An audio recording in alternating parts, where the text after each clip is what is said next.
Welcome to the federal Andhra Pradesh. ఆంధ్రప్రదేశ్లో అధికార పక్షం ప్రతిపక్షం రాజకీయ వాతావరణాన్ని వేడెక్కించింది. అమరావతి రాజధానిగా ఉంటుంది, నిర్మాణాల పరంపర కొనసాగుతుంది.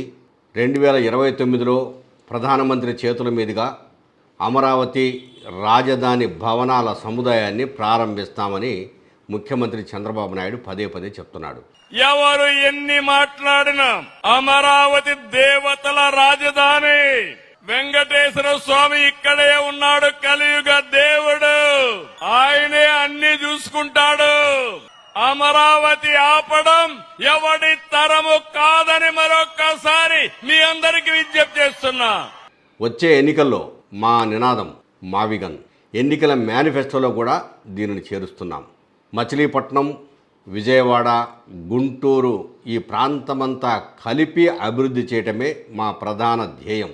ఇప్పటికే గతంలో మా ప్రభుత్వ హయాంలో విశాఖపట్నం, రాయలసీమ ప్రాంతాలు దాదాపుగా అభివృద్ధి చెందాయి. వాటిని కూడా అభివృద్ధి చేస్తూ ఇటు మచిలీపట్నంలోని పోర్టు, గుంటూరు, విజయవాడ నగరాలకు కావాల్సినటువంటి ప్రత్యేకమైన ప్రైవేటు కంపెనీలు తీసుకురావడం, ఇదంతా కలిపే మా రాజధాని ఉంటుంది తప్ప 4 భవనాలు కట్టి అమరావతి రాజధాని అంటే కుదరదు అని చెప్పేసి మాజీ ముఖ్యమంత్రి జగన్మోహన్ రెడ్డి ఇప్పటికే ప్రకటించాడు. 1కి 2 సార్లు ప్రకటించాడు. మా next election would be fought on the battle Mavigan versus Amaravati.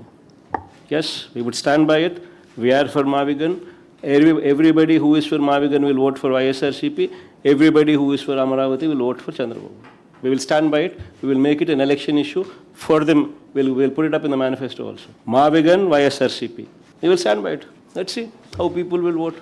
తన ప్రెస్ మీట్లో ఈ విషయాన్ని స్పష్టం చేశాడు. గురువారం రోజు విజయవాడలోని క్రాంతి కుమార్ ఇంటికి వెళ్ళి ఆ కుటుంబాన్ని పరామర్శించాడు. పోలీసుల వేధింపుల వల్ల క్రాంతి కుమార్ ఆత్మహత్య చేసుకున్న విషయం అందరికీ తెలుసు.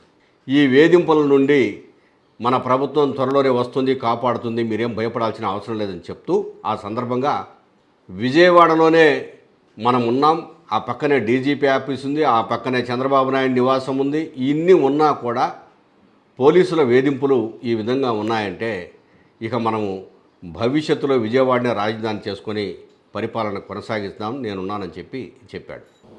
అమరావతి అనేది విజయవాడ మన రాజధాని. వాస్తవం చెప్పాలి, అందరం ఇక్కడ కూడా రాజధానిలో కల్లెదిటే పోలీస్ క్యాపిటల్, కల్లెదిటే కల్లెదిటే డీజీపీ, కల్లెదిటే చంద్రబాబు నాయుడు పక్కన ఉంటాడు ముఖ్యమంత్రి, కల్లెదిటే హోమ్ మినిస్టర్స్ ఆఫీస్ పరిధి కూడా డైరెక్ట్ గా సిపి పరిధి. ఒక పక్క అమరావతి ఆశలు, మరో పక్క మావిగన్ యుద్ధం. ఏది గెలుస్తుంది, దేనిని ప్రజలు ఆహ్వానిస్తారు, ప్రజల ఆహ్వానం మేరకు ఏ పార్టీ వచ్చే ఎన్నికల్లో గెలిచే అవకాశాలు ఉన్నాయనేది ఇప్పటి నుంచే ప్రజలు బేరీజు వేసుకోవడం మొదలుపెట్టారు. ఇకపై మా నినాదం అభివృద్ధి సంక్షేమం అని చెప్పేసి స్పష్టంగా వైఎస్ జగన్మోహన్ రెడ్డి ఇటీవల ప్రకటించాడు. మేము ఎప్పటి నుంచో చెప్తున్నాం, అభివృద్ధికి పెద్దపీట వేస్తాం, సంక్షేమం కూడా కొనసాగిస్తామని ముఖ్యమంత్రి చెప్తున్నాడు. సంక్షేమ పథకాలు కూడా చాలా వరకు ఇప్పుడు కొనసాగుతున్నాయి. కూటమి ప్రభుత్వంలో సంక్షేమ పథకాలకు కొరత లేదు, నిధులు ఏదో విధంగా తెచ్చి ముందుకు నడుపుతున్నారు. అయితే ఆంధ్రప్రదేశ్ అప్పులమయమైపోయింది. గతంలో మిగులు బడ్జెట్ ఉండే రాష్ట్రం ఒక్కసారిగా విడిపోయిన తర్వాత అప్పుల పరంపర కొనసాగుతోంది. ఇది ఎప్పటికి ఆగుతుందో తెలియదు. ఇటువంటి పరిస్థితులలో రాజకీయాలనేవి ప్రజల సంక్షేమం అభివృద్ధి వైపుగా వెళ్ళాలి తప్ప కక్షలు కార్పణ్యాల వైపు వెళ్ళకూడదు, ఒకరిపై ఒకరు కేసులు పెట్టుకోకూడదు అనేది మనకు ఇప్పుడు మేధావి వర్గం ఆలోచిస్తున్నది, చెబుతున్నమాట. కానీ అది ఎట్టి పరిస్థితుల్లోనూ కొనసాగే వ్యవహారం కనిపించడం లేదు. గతంలో వైఎస్ఆర్సీపీ ప్రభుత్వం కక్షాదింపుగానే పరిపాలన కొనసాగించింది. ఆ తర్వాత ఇప్పుడు ప్రజెంటు కూటమి ప్రభుత్వం కూడా కక్షాదింపుగానే పరిపాలన కొనసాగిస్తున్నది. మరి ఇటువంటి దశలో ఈ అంశాలను పక్కన పెడితే అమరావతి రాజధాని నగరంగా కొనసాగుతుందని 2026లో పార్లమెంట్లో చట్టం చేశారు.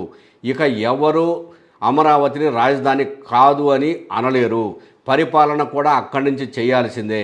చట్టం చేసిన తర్వాత దానికి తల వంచి పనిచేయాల్సిందే అని చెప్పేసి ముఖ్యమంత్రి పదే పదే చెప్తున్నాడు. అయితే ఈ చట్టాలను నిజంగా పాలకులు గౌరవిస్తున్నారా అంటే పాలకులు గౌరవించడం లేదు అని ఇటీవల చోటు చేసుకున్న సంఘటనలు చాలా సంఘటనలు చెబుతున్నాయి. అంటే సోషల్ మీడియా యాక్టివిస్టుల మీద పెడుతున్న కేసులు కూడా ఆ సంఘటనలను రుజువు చేస్తూ ఉన్నాయి.